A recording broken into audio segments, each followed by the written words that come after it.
Donc l'idée c'est que sur Camille on a le feed qui est l'élément central qui regroupe tout ce qu'on peut proposer, donc des widgets, des activités, des questionnaires sur l'état, comment se sent la personne à un instant T.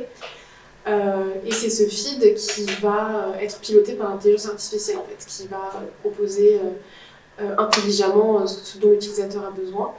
Et donc il fonctionne de la même manière qu'une machine à sous. C'est-à-dire qu'il faut une action d'utilisateur pour le régénérer, un peu comme à la TikTok, mais un TikTok positif. Et donc on a aussi une page Hub qui regroupe tous nos widgets d'une manière beaucoup plus synthétique. Et donc qui regroupe tous nos widgets. Et donc le but de chaque widget, c'est qu'il cible un aspect qui est impacté par la dépression, donc l'alimentation, le sommeil, l'activité physique.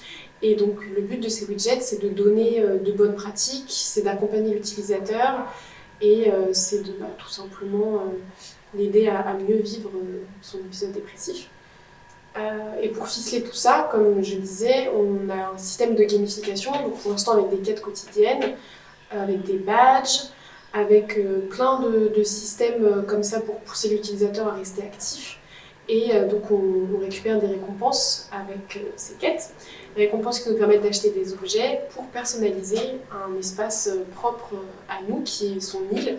Et donc l'idée c'est qu'on ait un vrai espace interactif, personnel, où plus tard on puisse avoir sa loutre qui se balade, etc. Et donc voilà, ça c'est la partie gamification. Et donc on a aussi un tableau de bord qui est beaucoup plus axé progrès utilisateur, où on a toutes les statistiques, donc son niveau dans Camille par exemple, combien de distance on a marché, tous ses badges et son graphique, un graphique MADRS qui est une échelle qui est évaluée pour donc, le graphique MADRS qui est une échelle qui est utilisée pour évaluer la sévérité de la dépression chez les patients. Et donc elle est notée sur plusieurs thèmes, donc le sommeil, le pessimisme, l'appétit, etc. Et ça permet à l'utilisateur d'avoir vraiment ce sur quoi il doit travailler. Et voilà.